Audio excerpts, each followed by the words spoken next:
Todo processo se inicia por meio de uma petição inicial. Então, sempre que eu falo em processo, eu estou falando em petição inicial. Como é que acaba um processo? Alguém sabe me dizer?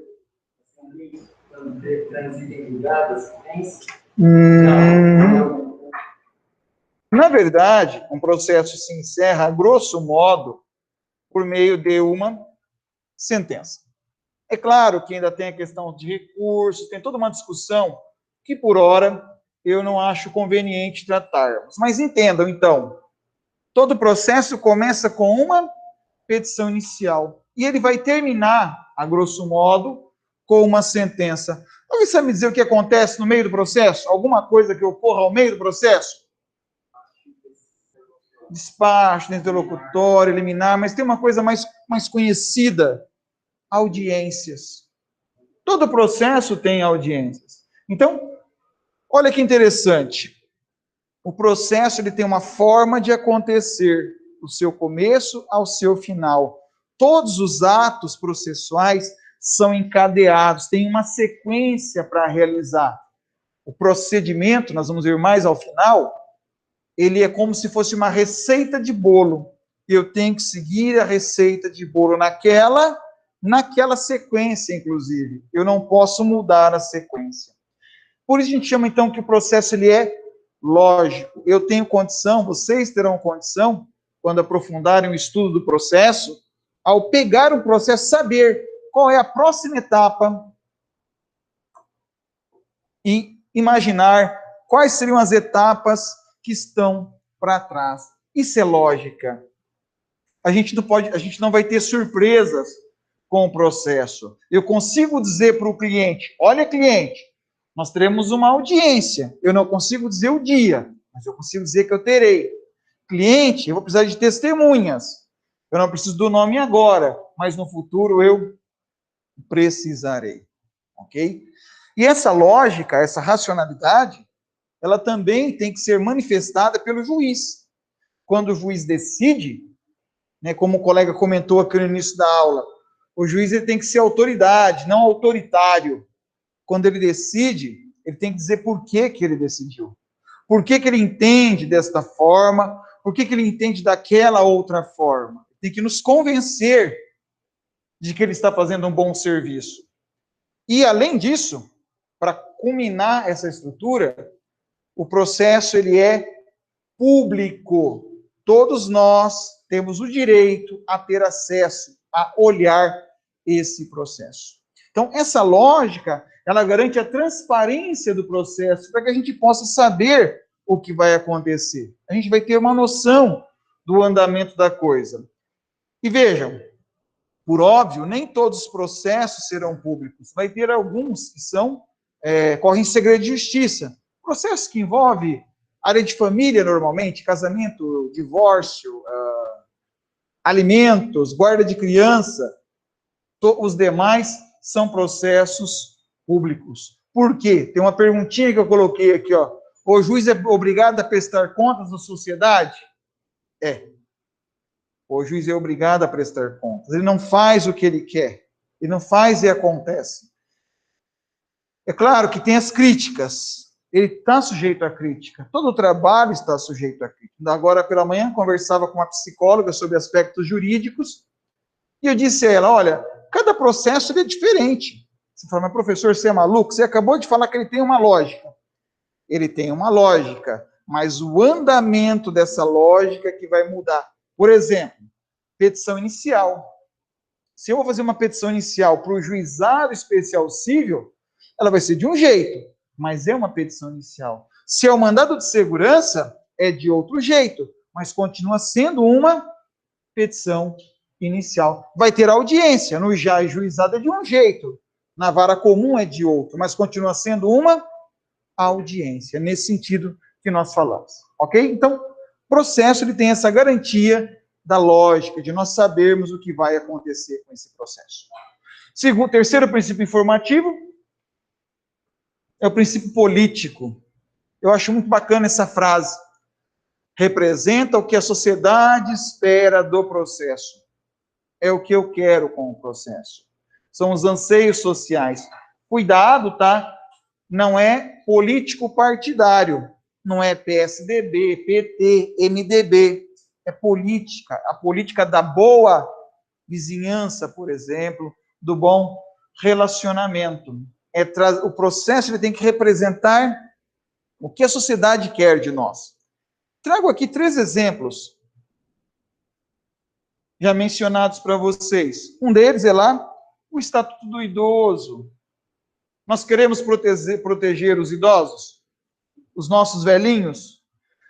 Ora, tanto queremos que hoje eles são grupo prioritário para as vacinas. Ah, professor, mas a enfermeira lá de casa tinha 20 anos.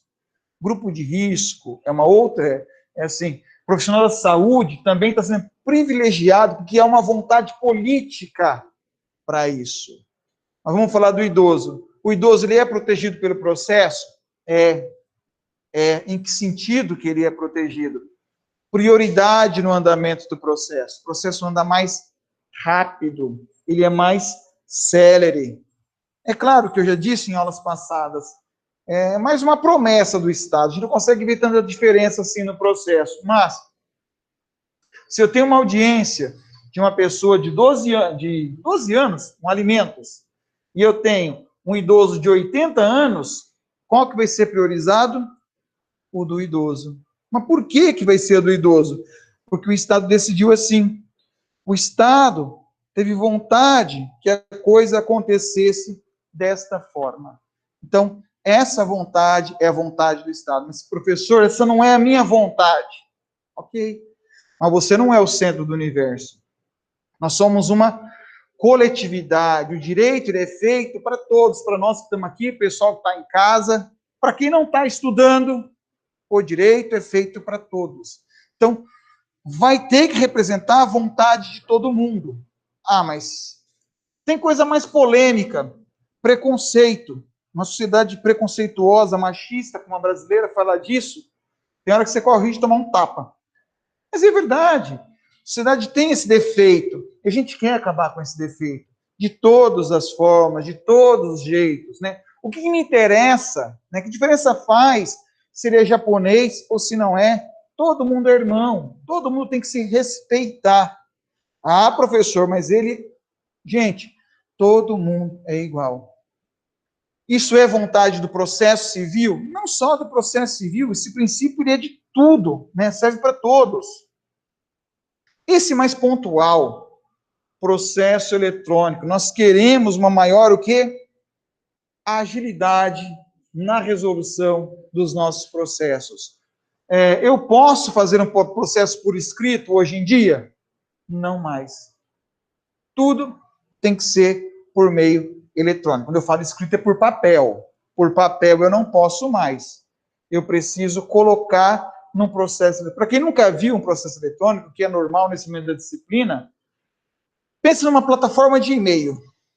É como se fosse uma plataforma de e-mail. Né? Você manda a petição inicial por e-mail para o juiz, o juiz vai responder para você e ali você vai ficar como aquelas conversas acho que o Gmail tem muito isso, uma conversa embaixo da outra. É claro que isso é grosso modo para que todos possam entender. Esse processo eletrônico, isso foi um avanço? Foi um avanço. Fantástico. Maravilhoso, pelo menos no sentido locomoção. Hoje eu advogo para o país inteiro, sentado lá no meu escritório. Sento lá na minha cadeira e lá eu peticiono. Hoje eu peticionei para Curitiba, Porto Alegre, 3 capitais, me lembro que eram 3 capitais, outro nem me lembro, que é tão automático o processo que você vai fazendo ali, você nem fica se perguntando que cidade que você está fazendo. Antes, você precisava mandar pelo correio, extraviava, ou você tinha que ir pessoalmente, ou contratar um colega. Então, o processo eletrônico foi um avanço fantástico, e veio para ficar.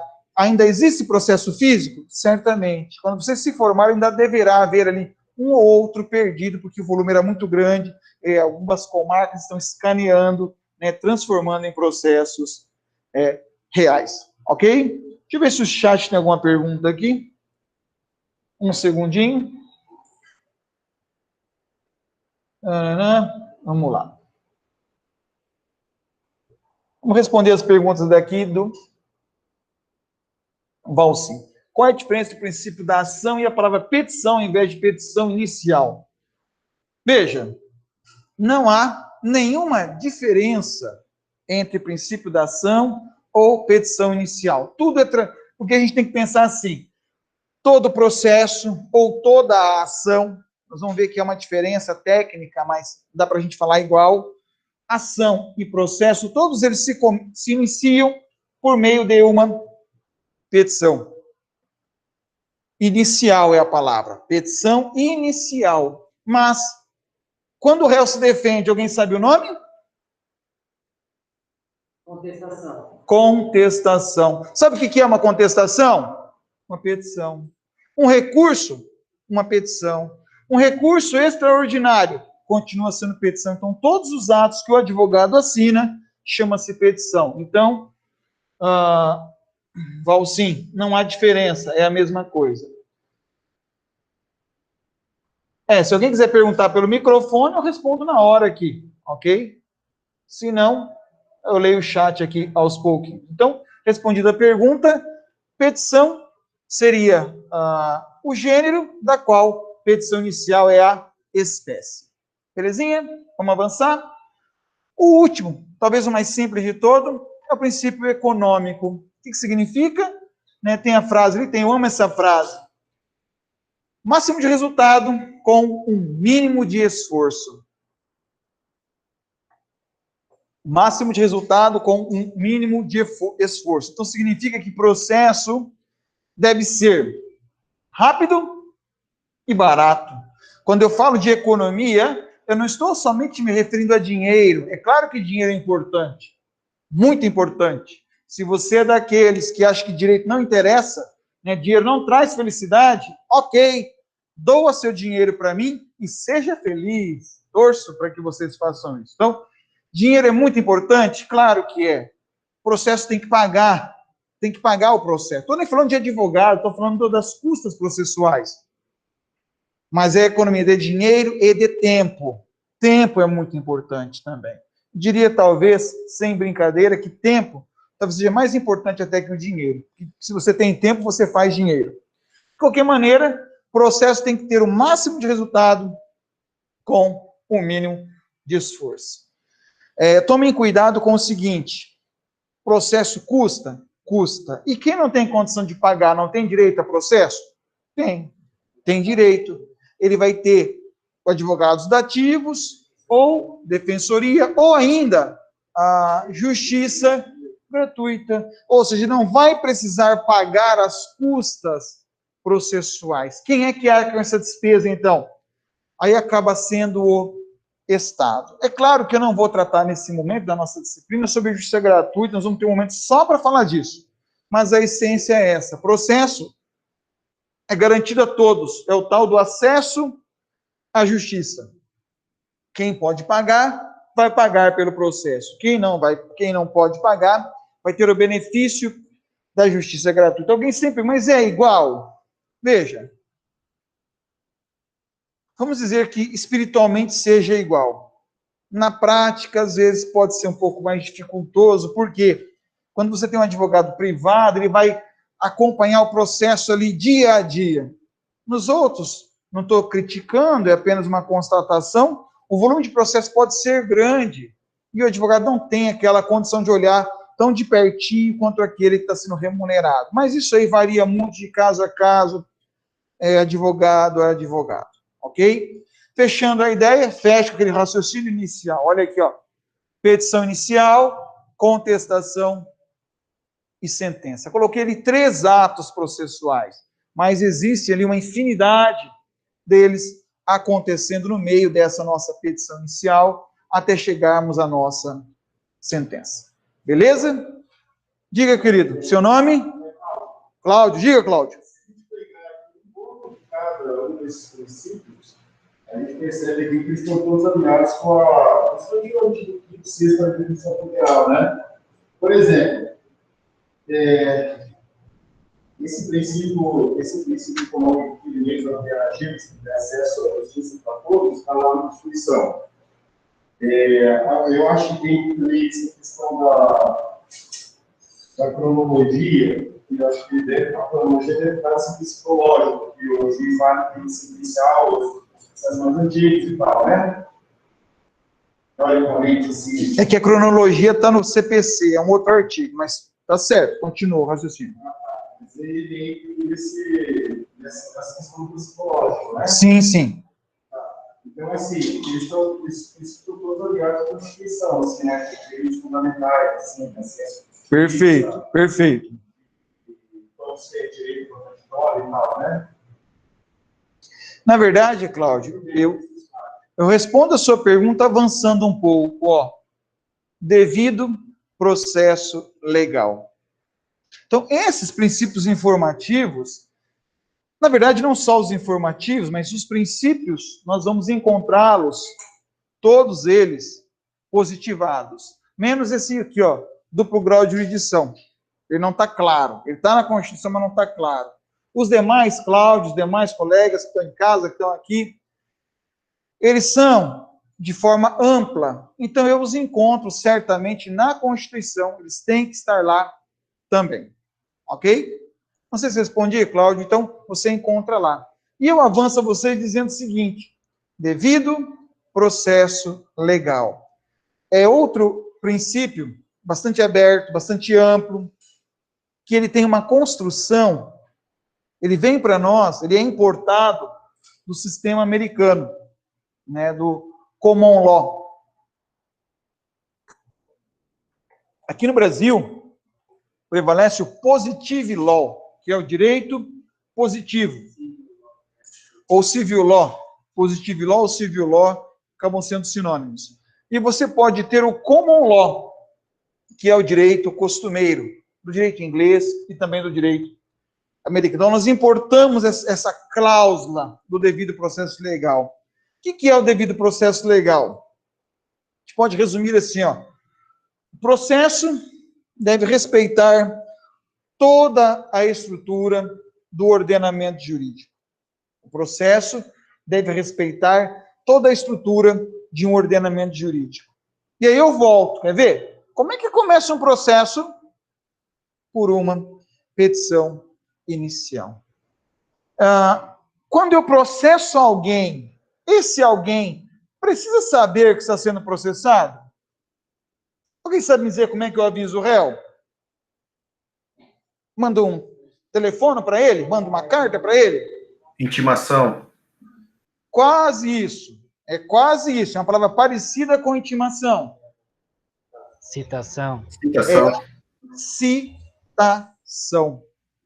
A citação é uma forma de avisar o réu. Atenção! O devido processo legal exige que o réu seja avisado.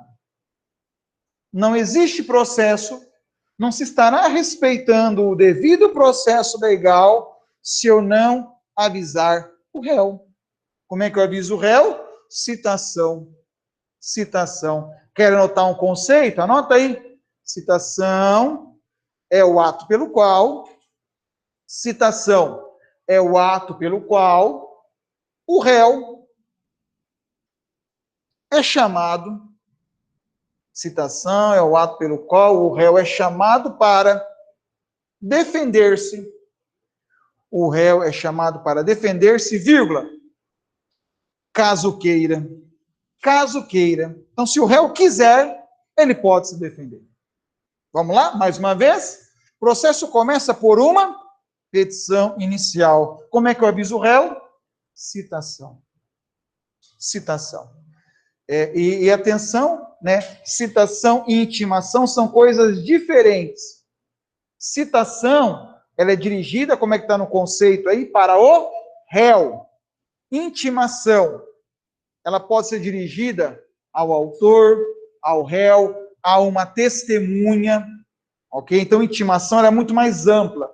Citação se destina a uma única finalidade, a avisar o réu para que ele queira oferecer. Olha que interessante, se ele quiser oferecer defesa. Seu nome?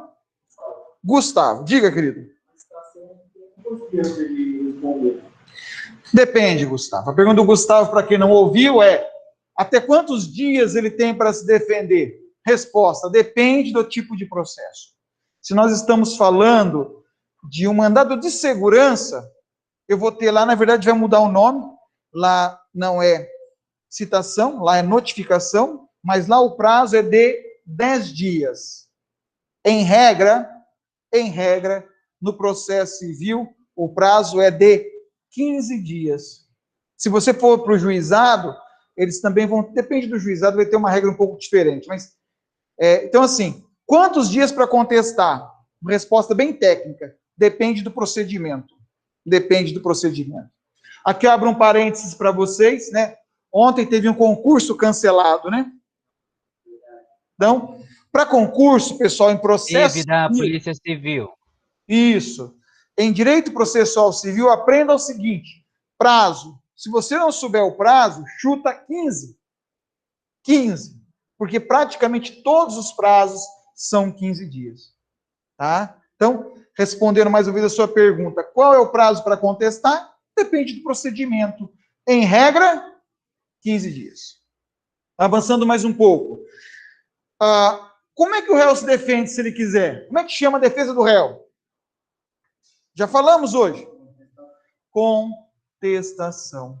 Isso é devido processo legal. É a garantia que eu serei processado, né? É a garantia de que serei processado por uma petição inicial, serei citado. Então, se eu não receber em casa uma citação, significa que eu não estou sendo processado. Pegaram a ideia? Ainda, eu não vou continuar, porque nós ficaremos aqui muito tempo, né? Mas eu sei que eu perdi um processo, vamos dizer assim, quando sai uma sentença. Enquanto não sai a sentença, o processo não acabou. E eu ainda vou ter direito a recurso, mas eu vou falar disso daqui a pouco mais. Então, resumindo, o que é o devido processo legal?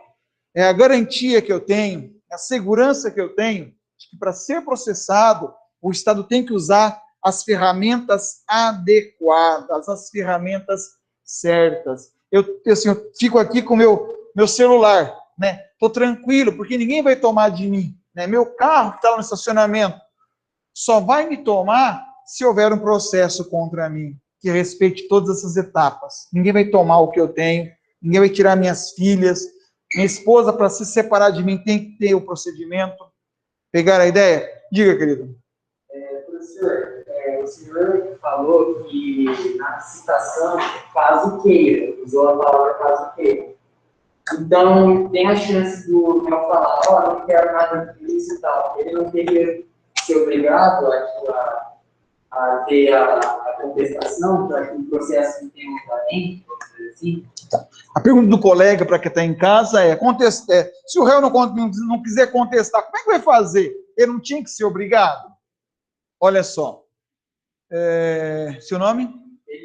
Felipe. Olha só, Felipe e colegas. O réu, ele tem a prerrogativa de, caso queira, defender-se. Pode ser que ele não queira se defender. Pode ser que ele fale, quer saber? Eu não quero esquentar a minha cabeça com isso aqui. Ele não é obrigado. Então, a contestação, ela é uma opção do réu. Se o réu não quiser, vai andar o processo normalmente, mesmo sem a participação desse réu. Pegou a ideia, Felipe? Então, ninguém é obrigado a se defender. Então, se eu digo o seguinte, ele me deve. Se ele não se defender, significa que ele me deve. Não é isso? Agora, se ele quiser provar que não deve, o que ele faz? Contesta. Essa é a lógica do sistema, perfeito? É muito importante entender isso, pessoal. Eu não sou obrigado a aguardar, esperar a defesa do réu. Se o réu não quiser se defender, o processo segue, e a gente chama de processo, segue a revelia do réu. Belezinha? Vamos lá? Vamos avançando mais um pouco. Então, o que é o devido processo legal? É a garantia do processo justo. É a garantia que eu tenho. Mas o que mais que é importante sabermos para o processo civil? Olha o que eu vou dizer agora, anota isso.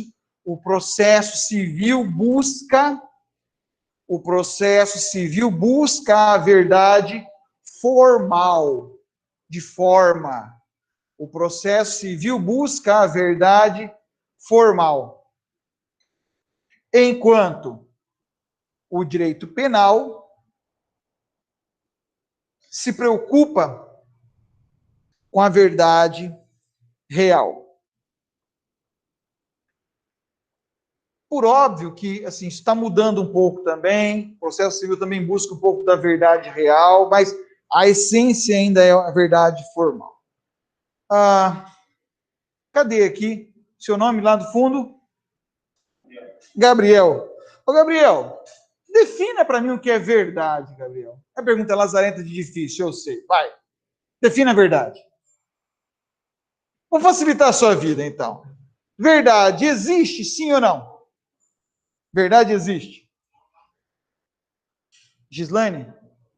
Você acredita em verdade, Gislaine? Você acredita? Gislaine, como é sua avó materna? Hã? Nome da sua avó materna ou paterna? Neuza. Neuza. Você chegou a conviver com ela quando era criança? Me diga uma coisa. Chegou a comer manga na casa da avó? Aquela manga que meleca tudo à mão, tem umas fiapentas que enroscam no dente, que é uma delícia, não é? Você chegou a subir em pé de manga? Subiu. Conta para mim uma outra coisa. O que tem a ver com verdade? Calma, vou chegar lá. Conta uma outra coisa para mim. Quando você acabava de comer a manga, entrava na casa da avó, se você pedisse para sua avó um copo de leite, o que ela ia falar para você? Não pode. Por quê? Porque faz mal. Alguém já teve isso com a vozinha também? Já passou por isso? Vejam, vamos lá? Neuza, a minha avó, a avó de vocês todos, para aquela geração era uma verdade absoluta. Quem comer manga vai morrer. E toma leite. Comeu manga e tomou leite, morre. Isso era uma verdade. Isso é verdade hoje? Isso me irrita profundamente. Quando chego em qualquer restaurante, tem lá eu faço de maldade. Então, no cardápio, tem lá suco de manga. Eu falo, garçom, me traz um suco de manga. Ele olha para minha cara e pergunta, com água ou com leite? Tu dá vontade de dar um murro naquele rapaz, coitado, né? Mas a culpa não é dele, é neura que eu trago da infância, que minha avó incutiu na minha cabeça. Então, atenção ao que eu vou dizer. Gabriel, verdade não existe. A verdade, ela depende do momento histórico em que nós vivemos. Provo para vocês. Até às 18 horas era verdade que você teria aula amanhã, aqui, com o professor. A verdade mudou. A verdade, ela é volátil. Infelizmente, ela vai mudar. Né? Se a gente trouxer, só um minutinho, Felipe, se nós trouxermos os mesmos nossos avós e apresentarmos a ele esse negócio aqui, conhecido por celular, eu não sei a sua avó, mas a minha enlouqueceria com toda certeza. Não teria a menor noção do que seria isso. E assim será com as próximas gerações. Né? Diga, Felipe. Professor, seria correto eu falar que, tipo assim, verdade absoluta não existe. Mas, tipo assim, pelo direito não existe verdade absoluta, mas a verdade em si existe quando tem a sentença do lá se tornou uma verdade. Quando transita a verdade, para ficar mais fácil de avançarmos, eu não vou entrar no aspecto filosófico, faremos aqui uma vida inteira, não chegaremos a um referencial. Vamos adotar o seguinte conceito. A verdade existe no momento histórico e territorial. Então, em determinado tempo e espaço, aquilo é verdade. Aquilo é uma verdade. Se nós formos entrarmos em tantas linhas da filosofia, nós ficaríamos maluquinhos aqui. Vamos adotar uma coisa mais assim, mais positivada para ficar mais fácil. Por que eu estou colocando isso? Olha o que eu vou dizer agora. Para o processo civil, o que vale é a verdade formal, é a forma. Olha lá, a pergunta do Felipe agora há pouco. Mas e se o réu não contestar? Se eu processar o Gabriel, você me deve alguma coisa? Sim ou não? Não me deve. Até onde eu saiba, também não me deve. Mas se eu pegar se eu fizer uma petição, escrever uma petição, Excelência, o Gabriel me deve 30 mil reais. Eu consigo protocolar isso no processo? Sim ou não? Consigo. Aí eu vou mandar citar o Gabriel. Citação para que o réu, querendo ou não, ofereça a resposta. Olha que interessante. Estou afirmando a vocês. É uma verdade agora. Ele pode emprestar dinheiro meu depois. Isso é outro problema. Agora é uma verdade. Ele não me deve nada. Mas, se eu processá-lo, cobrando os 30 mil, e atenção que eu vou dizer agora, se ele não contestar, se ele não negar, sabe o que acontece? Há uma grande chance de que o juiz diga que ele me deve os 30 mil reais. É claro que eu estou exagerando e ampliando o exemplo. Não é uma coisa tão bobinha assim, não. Eu teria que ter uma testemunha, alguma coisa para comprovar. Mas, a grosso modo, se ele não contesta, olha o que eu vou dizer, torna-se uma verdade formal. Ele me deve. Isso é o que vale para o processo civil. Se quiser anotar, aquilo que não está no processo não existe no mundo. Aquilo que não está no processo não existe no mundo. Você quer ver só um caso verdadeiro que ocorreu alguns anos atrás? Aqui no núcleo de prática jurídica, eu cheguei no núcleo, tinha um senhorzinho muito bravo. Bravo com uma estagiária, aluna de direito, porque ela falou que ele ia ter que pagar o imposto pela segunda vez, que ele já tinha pago. E brigava com a mim, falei, calma, meu senhor, vamos entender. O senhor pagou o IPTU? Paguei. Falei, então é simples. O senhor, por gentileza, me apresenta o recibo aqui, a gente manda para a prefeitura. Ele falou, não, o recibo não está comigo. Eu falei, legal, busca em casa. Ele falou, mas não está lá em casa. Eu falei, está onde? Está com o meu filho. Eu falei, bacana, pede para ele. Mas meu filho não está aqui no Brasil. Eu falei, está onde? Está na Inglaterra. Eu falei, mas então, naquele tempo não tinha ainda tanta facilidade. Eu falei, então telefona para ele, ele manda pelo correio, daqui uns 10, 15 dias está aqui. A gente apresenta na prefeitura. Ele falou, não, mas é que pegou fogo no recibo. Eu falei, pera um pouquinho, vamos devagar. O senhor está me dizendo que pagou, mas o senhor não tem o recibo? Não tem o recibo. A prefeitura está cobrando de novo? Tá, então, meu senhor, me desculpe, mas é verdade que o senhor deve para a prefeitura. Aí ele quis bater em mim. Eu falei, meu senhor, a culpa não é minha. O senhor é que não zelou pelo documento. Mas não tive culpa que pegou fogo. Eu também não.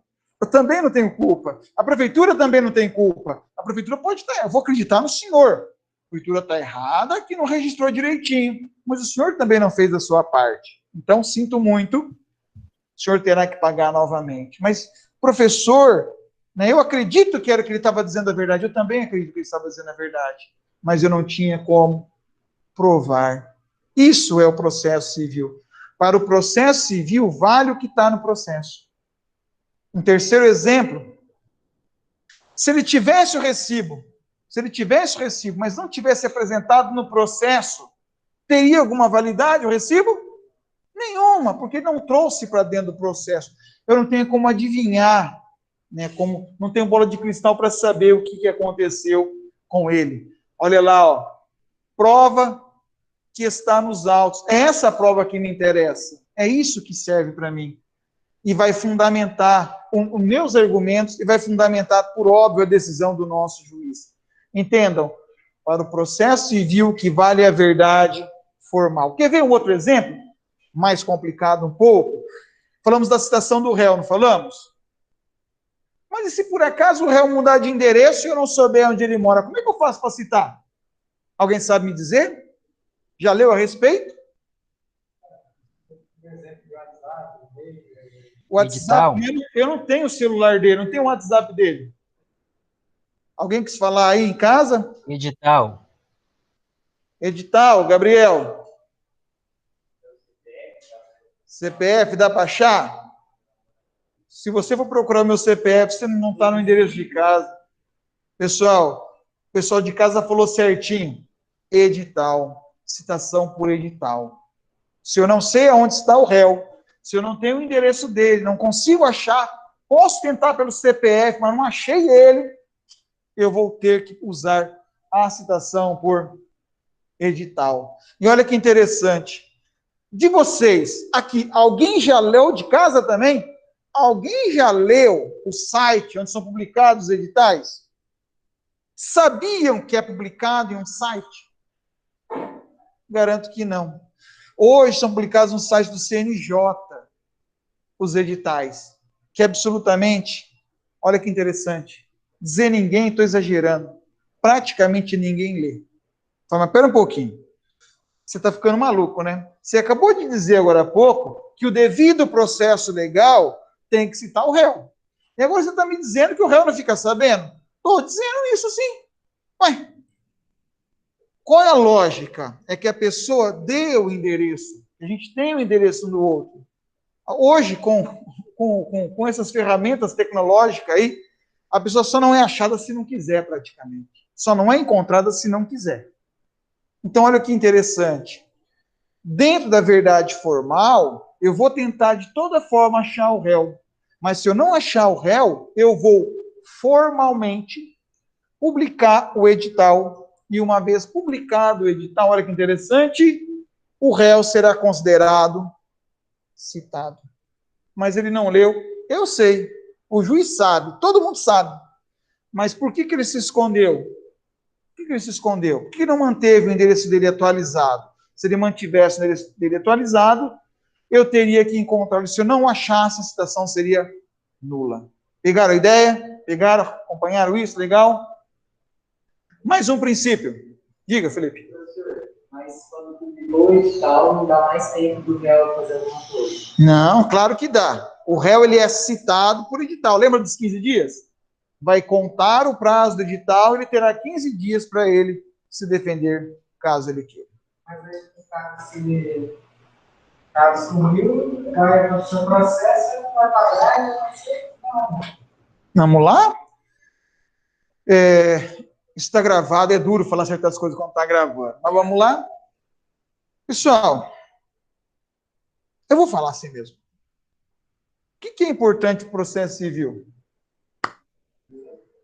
Alguém falou, fala alto, seja corajoso. Para quem não ouviu em casa, infelizmente, dinheiro, ou felizmente, 90% do que nós discutimos em processo civil é dinheiro. Você quer ver um exemplo real, verdadeiríssimo de sexta-feira? Sexta-feira, né? Dura, não vai contar para minha esposa que ela vai ficar brava, mas vamos lá, vou contar. Tocou meu telefone, era minha esposa. Quando tocou, falei para o colega do lado, falei, minha esposa acabou de bater o carro. Como é que você sabia? Ela conversa comigo muito por WhatsApp. Não teria sentido ela me telefonar direto. A hora que eu atendi, ela falou, amor, eu estou aqui na esquina tal, um caminhão acabou de passar por cima do carro. Falei, você como é que tá? Tô bem. Falei, beleza, tô indo para aí. Aí fui lá, cheguei no local, um caminhão de concreto, resolveu fazer a curva em cima do carro. Pior, novinho o carro. Não tem um ano. Com a pandemia quase não rodou. Falei, legal. Cheguei e falei, motorista, a empresa tem seguro? Falou, não. Falei, então, beleza. Nós vamos encerrar, não tem mais o que fazer. Como não tem mais o que fazer? Não tem mais o que fazer. Por que não tem mais o que fazer? Veja, eu fui, paguei a franquia do meu seguro está correndo atrás do conserto do carro reserva, essa maluquice toda. Né? Agora, eu vou processar a empresa? Se eu processar a empresa, estou tranquilo, porque ela tem patrimônio, ela vai pagar a franquia. Beleza. Agora, se o caminhão não fosse de uma empresa, fosse só do senhorzinho que estava dirigindo, daí eu vi, a gente conhece a pessoa sem nenhum tipo de preconceito ou demérito, mas você consegue separar, né, quem vai ter condição de pagar alguma coisa ou não vai ter condição. Não é preconceito, acho que vocês estão entendendo o que eu quero dizer. Né? A minha esposa chorava mais de dó do senhorzinho que devia perder o emprego por causa da manobra errada que ele fez, do que pelo acidente em si. Então, adianta processá-lo? Só o senhorzinho? Não. Por quê? Eu vou processar para não dar nada? Agora, por que eu comecei a contar esse exemplo, essa historinha? Por causa do dinheiro. Se eu sei que o réu não tem dinheiro, não adianta processar o réu. Se ele me deve, se o Gabriel, permite a pergunta de coração, você tem alguma coisa no seu nome, com a sua idade, já? O que você tem no seu nome? Um carro. Quanto vale? Uns 120 mil seu carro? Uns 90 mil vale o carro. Então, está no seu nome. Ó, meninas, dá para casar já, fica aí a dica. Ou meninos, nesse mundo moderno, a gente nunca sabe. Então, eu tenho a tranquilidade dos 30 mil que ele está me devendo, eu tenho como receber dele. Eu tenho como receber. Até 90 mil eu negocio com ele. Agora, eu posso emprestar para ele 200 mil reais? Posso ou não posso? Claro que eu posso, mas no momento que eu entreguei para ele 200 mil, eu estou assumindo o risco de perder 110, porque ele acabou de declarar que o patrimônio dele é de apenas 90.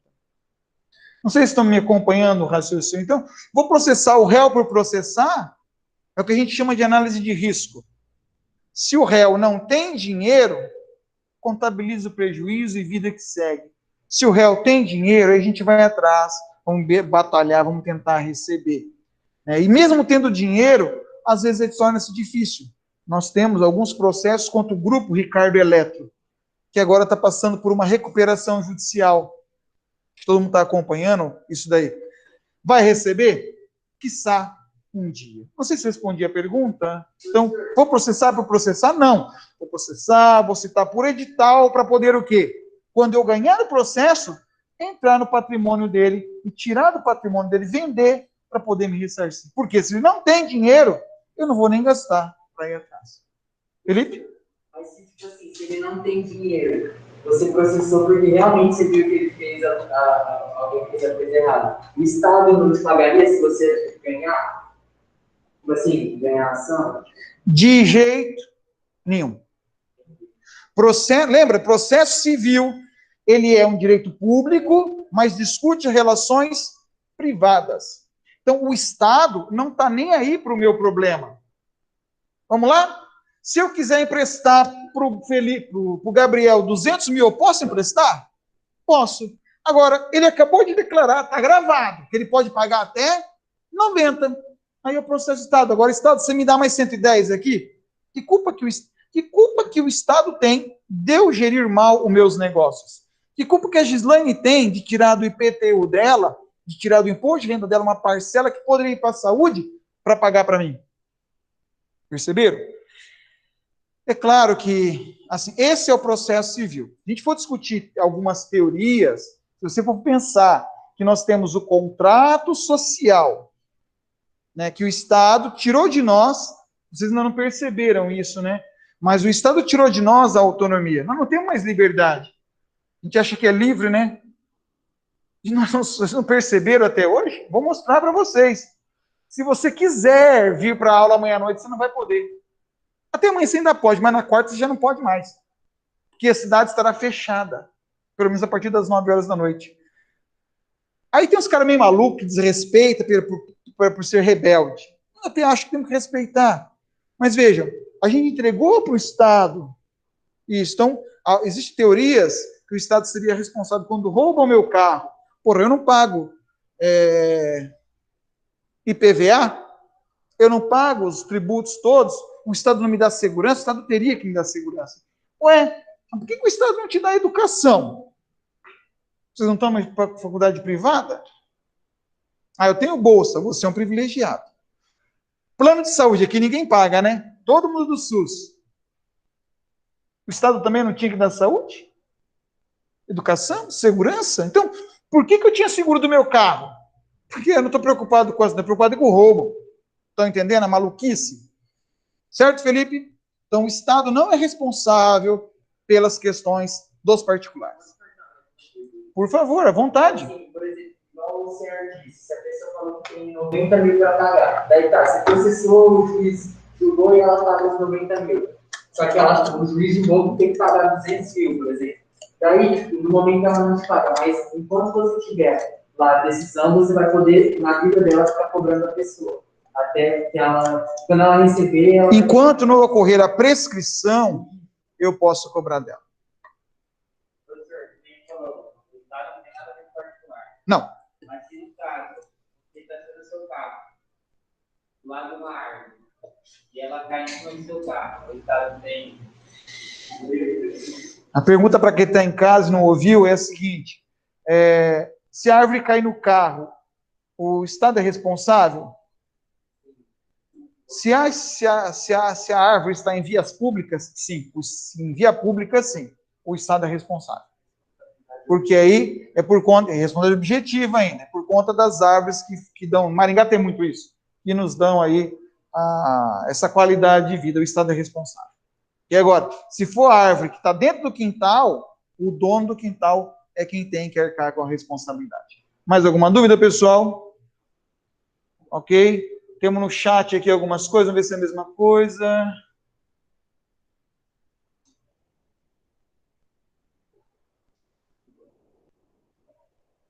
Isso aqui é outra coisa, depois eu vejo lá no particular. Belezinha, vamos avançar? Assim, sem maldade, há muito tempo que eu dou aula à noite. Até que hora vai essa aula? Temos mais 20 minutos ainda. Legal. Duplo grau de jurisdição. Esse princípio aqui, esse não está escrito com todas as letras. Esse não está. Mas como é que eu sei que ele existe? Eu sei que ele existe porque a Constituição Federal diz para mim que os tribunais têm competências de julgar recursos.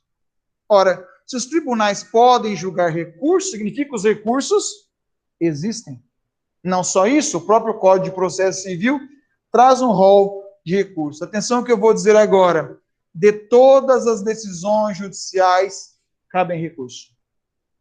Esse é o duplo grau de jurisdição. É uma garantia que eu tenho de ter uma segunda opinião sobre o mesmo problema. Espero que ninguém tenha passado por isso aqui. Alguém já passou por um problema de saúde que o médico detectou e você foi buscar uma segunda opinião? Se o médico chega e fala, você está com tal problema, a gente não consegue acreditar. Porque tão grave é a coisa que fala, não quero uma outra opinião. A gente vai na expectativa que o cara fale, não é nada disso, o primeiro está maluco. Mas, infelizmente, o segundo diagnóstico confirma o primeiro, e aí o mundo cai. Direito é a mesma coisa. Direito é a mesma coisa. Já falei isso em aulas passadas. Todas as vezes que o juiz decide, ele desagrada alguém. E esse que foi desagradado, é natural, ele não aceitar aquilo e buscar um recurso. Então, de todas as decisões judiciais, todas elas cabem recurso. Essa é uma crítica ao sistema jurídico pátrio. Tem muito recurso, é tudo muito demorado. É verdade, tem muito recurso, é tudo demorado, mas, por outro lado, é uma garantia que o cidadão tem de que ele não será, como é que eu vou dizer, vítima de alguma injustiça.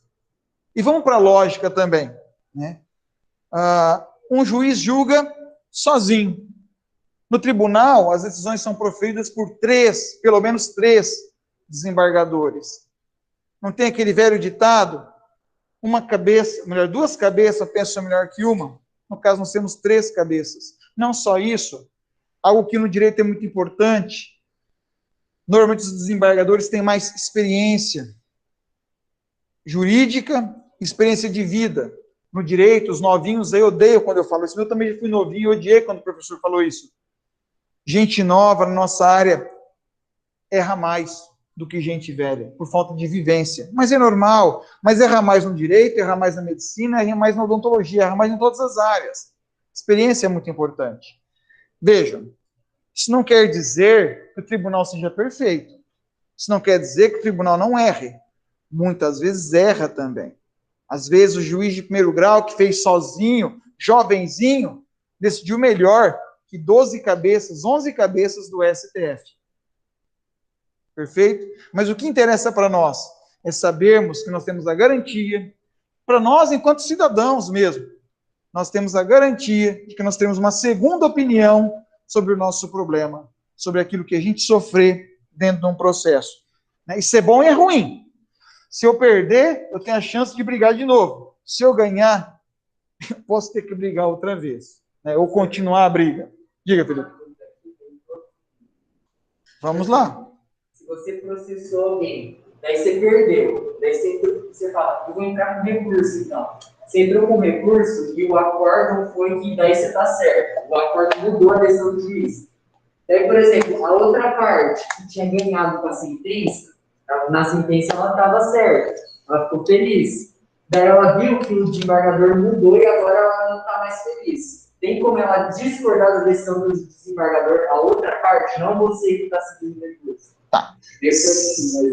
Não, tranquilo. A pergunta do colega é a seguinte: saiu a sentença, eu não gostei, houve recurso da outra parte, a outra parte não gostou. Como é que fica esse negócio? Resumindo, Felipe e colegas, o que vai valer é a última decisão. A última ratio é a que vale. Então, por exemplo, eu entro com uma ação aqui em Maringá, cobrando meu dinheiro contra o Gabriel. O juiz de Maringá condena ele a pagar os 200 mil reais para mim. Se não acabar essa aula, vai ser milhão já, né? Está me devendo 200 mil reais. Vai para o TJ. Ele não contestou, porque não quis. Poderia. Vai para o TJ. Ele prova no TJ que a sentença foi injusta, porque não havia provas no processo suficiente para a condenação. Só a revelia não seria suficiente, tinha que ter provas. Eu não tinha um documento para comprovar, não tinha uma testemunha. O tribunal vem e fala, realmente, o senhor tem razão, o senhor não deve 200 mil. Eu não me satisfaço. Entra com recurso para o STJ. Lá no STJ, o STJ fala, você está certo, ele não contestou, tinha que ter contestado, ele deve. Vamos dizer que houve alguma discussão constitucional em cima do problema. Ele consegue levar o recurso, o duplo grau de jurisdição já está em 4, vamos dizer assim, ele leva a discussão para o STF. Lá no STF, diz assim, ele não deve nada. Olha que sacanagem, eu ganhei 2 vezes, mas o que vale é a última decisão, que é aquilo que alguém mencionou, coisa julgada, quando não couber mais recurso, aí vai valer a última decisão. Beleza? Diga, querido. Ele só vai receber depois do recurso. Ou deu uma sentença, e aí a outra parte que é recurso, mas aí ele só pode receber quando o recurso acabar. Tá. A pergunta do colega, para quem está em casa, é a seguinte: afinal de contas, quando é que recebe? Afinal de contas, quando é que eu boto a mão no dinheiro? Esqueci seu nome. Gustavo. Gustavo, quando é que acaba um processo? Quando é que recebe? É uma coisa é acabar, outra coisa é receber. Um processo acaba quando não cabe mais recursos. Ou porque a parte não quis recorrer, porque ninguém é obrigado a recorrer, ou quando transitou em julgado, que a gente chama. Então, quando acabou o processo, Gustavo, aí sim, lá no STF, que seja, decidiu que o Gabriel me deve 200 mil. Aí é que eu vou poder cobrá-lo. É quando transitar em julgado, é a expressão que a gente usa, aí eu posso receber. Tá? Existem algumas coisas que é, por exemplo, uma execução provisória, é um bloqueio provisório, uma cautelar para bloquear o bem dele. Eu até posso resguardar em algumas situações, em algum contexto, isso pode acontecer. Mas o certo, se não houver nenhuma intercorrência, quando transitar em julgado, eu vou executar, penhorar bens, penhorar o carro dele para receber o meu dinheiro. Pela ordem, o colega, depois você.